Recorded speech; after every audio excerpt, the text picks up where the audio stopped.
के मंत्री श्री अतुल सावे जी, पंकजाताई मुंडे जी, श्री अजीत गोपछड़े सांसद महोदय, भागवत कराड़ जी सांसद महोदय, हमारे वरिष्ठ नेता राव साहेब दानवे जी और उपस्थित मंच पर उपस्थित भारतीय जनता पार्टी का नेतृत्व और आज इतनी विषम मौसम में आए हुए घंटों से बैठे हुए नांदेड़ के प्यारे भाइयों बहनों को मेरा जय श्री राम। मैं नांदेड़ की भूमि पर आया हूं तब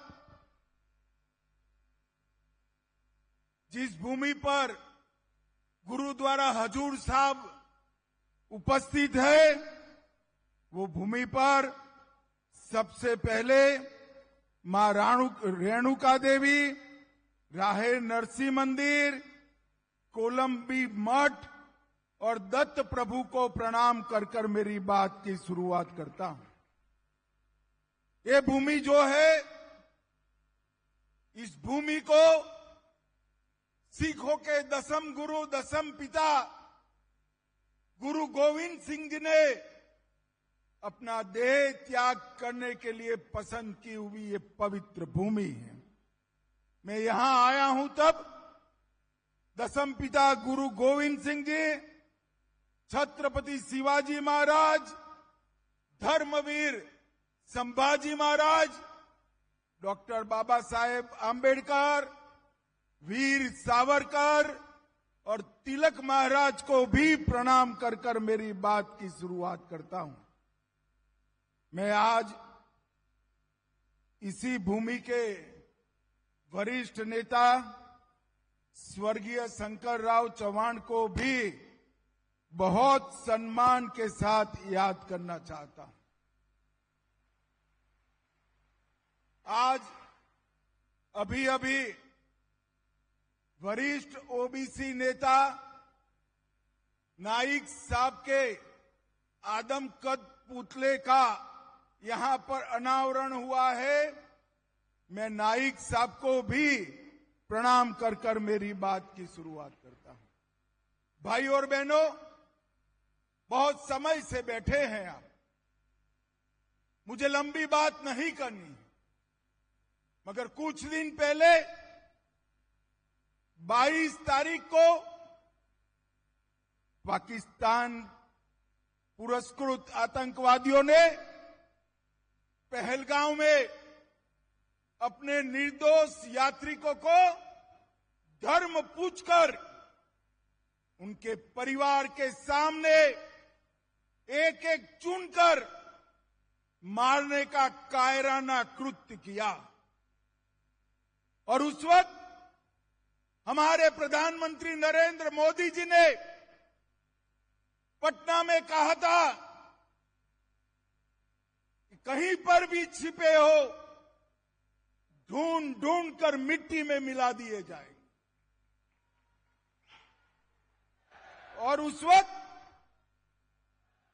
पाकिस्तान भूल गया कि 15 साल पहले 10 साल पहले यहां कांग्रेस की सरकार थी, वो बदल चुकी है।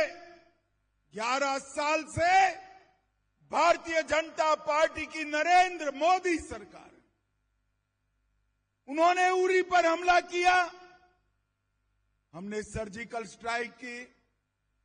उन्होंने पुलवामा में हमला किया, हमने एयर स्ट्राइक की। और उन्होंने पहलगांव में हमला किया, ऑपरेशन सिंदूर कर कर उनके मुख्य ठिकानों को जमीन में मिलाने का काम। सैकड़ों आतंकवादी हमारे हवाई हमले में तहस नहस हो गए।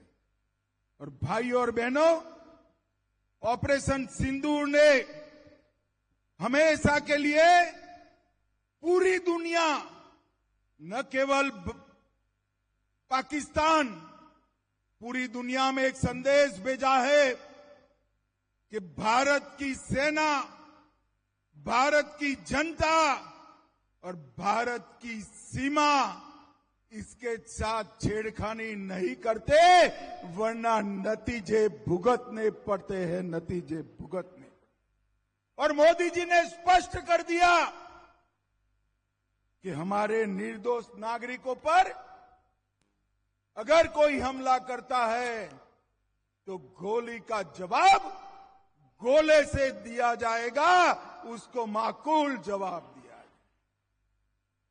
7 मई को 1:04 पर 9 आतंकवादी स्थानों को 22 मिनट में नष्ट कर उनके हेडक्वार्टर को भी उड़ाने का काम वीर भारतीय सेना ने किया।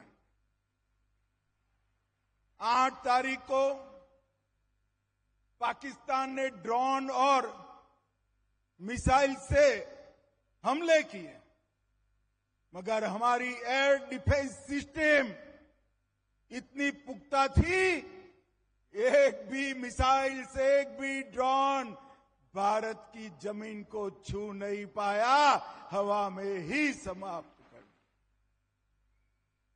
और 9 तारीख को जिन हवाई अड्डों से मिसाइल्स और ड्रोन उड़ाए थे, वो पाकिस्तान के एयर डिफेंस सिस्टम और हवाई अड्डों को हमारी सेना के मिसाइल्सों ने पूर्णतया क्षतिग्रस्त करने का काम कर दिया। और पाकिस्तान की एयर डिफेंस सिस्टम को खोखला साबित करने का काम किया। और मित्रों, ये ऑपरेशन को मोदी जी ने नाम दिया ऑपरेशन सिंदूर, और पूरी दुनिया में संदेश भेजा, हमारी बहनें माताओं का, हमारी बेटियों का माथे का सिंदूर सस्ता नहीं है। इस सिंदूर को कोई क्षति पहुंचाएगा, उसको खून से जवाब देना पड़ेगा। और ऑपरेशन सिंदूर ने फिर से एक बार भारत की अपनी सीमाओं की रक्षा की प्रतिबद्धता को पूरी दुनिया के सामने उजागर किया। और मोदी जी ने सिद्ध कर दिया, ये नया भारत है। 2047 में हमें विकसित भारत तो बनना है, पर ऐसा भारत भी बनाना है जिसके सामने कोई आंख उठाकर देख न पाए, ऐसे भारत की रचना। जब ऑपरेशन सिंदूर चल रहा था, तभी एक ऑपरेशन ब्लैक फॉरेस्ट भी चल रहा था। छत्तीसगढ़ में 5000 फुट ऊंची पहाड़ी पर नक्सलवादियों के अड्डों को हमारी सीआरपीएफ, छत्तीसगढ़ पुलिस और बीएसएफ ने मिलकर ध्वस्त कर दिया। 31 नक्सली मारे गए, और उसके बाद अब तक और 36 नक्सली मारे गए। कई सरेंडर हुए, कई गिरफ्तार हुए, और आज मैं शिवाजी महाराज की भूमि से कहकर जाता हूं, 31 मार्च 2026 ये देश की धरती पर से हम नक्सलवाद को समाप्त कर देंगे। भाइयों बहनों, नरेंद्र मोदी जी ने सिंधु जल समझौता भी रद्द कर दिया, जो जवाहरलाल जी कर गए थे। मोदी जी ने स्पष्ट कर दिया, खून और पानी एक साथ नहीं बहेंगे। पाकिस्तान के सारे व्यापार के दरवाजे भी बंद कर दिए। ट्रेड और टेरर एक साथ नहीं चलेंगे। और उनको कहा कि अब की बार अगर हिमाकत की तो जवाब ऐसा मिलेगा जो आपकी पुश्तें याद करेगी, पुश्तें याद करेगी। भाइयों बहनों, जब ऑपरेशन सिंदूर के बाद मोदी जी ने निर्णय किया कि ये देश का मसला है, सारे देश के एमपीज, अलग अलग पार्टियों के एमपी मिलकर दुनिया के हर देश में जाकर पाकिस्तान का आतंकवादी चेहरा दुनिया के सामने बेनकाब करेंगे। सर्वदलीय प्रतिनिधिमंडल बने तो उद्धव सेना के एक प्रमुख नेता ने कहा ये किसकी बारात जा रही, मुझे मालूम नहीं होता ये उद्धव सेना को क्या हो गया है। ये बाला साहब की पार्टी हुआ करती थी एक जमाने में, आज बाला साहब होते तो ऑपरेशन सिंदूर के लिए मोदी जी को गले लगा लेते, गले लगा लेते। और ये उद्धव सेना सर्वदलीय प्रतिनिधिमंडल जिसमें उनके भी मेंबर गए हैं, उसको बारात कहने का काम करती है।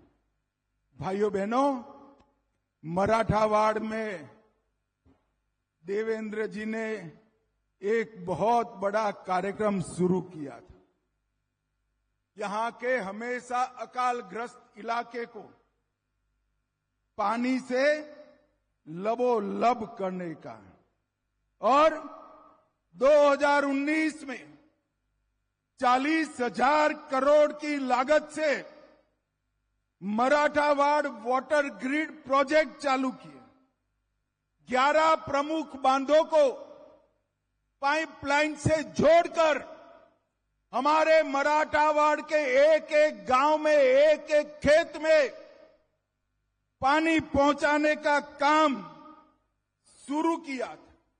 और बीच में धोखा देकर अगाड़ी सरकार बनी, उसने पूरा काम रुकवा दिया। अब देवेंद्र बाबू फिर से मुख्यमंत्री बने हैं, ये 5 साल में मराठावाड़ के एक एक गांव में पानी पहुंचने वाला है।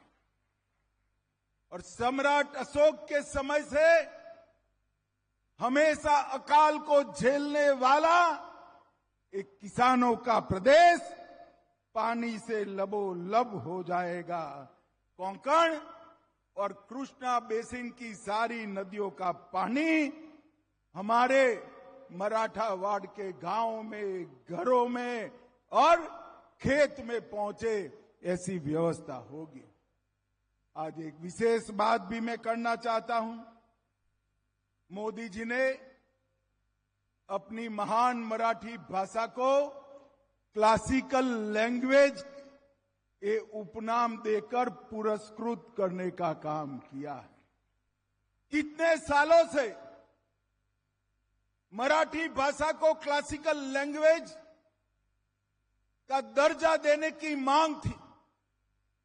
शरद राव कितने साल केंद्रीय मंत्रिमंडल में रहे, एक बार भी कुछ नहीं किया।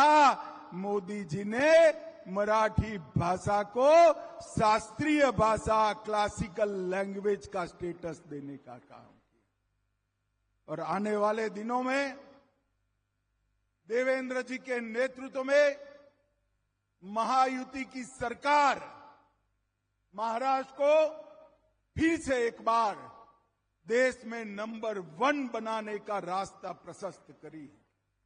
मोदी जी ने तय किया है कि 2047 में विकसित भारत बनेगा।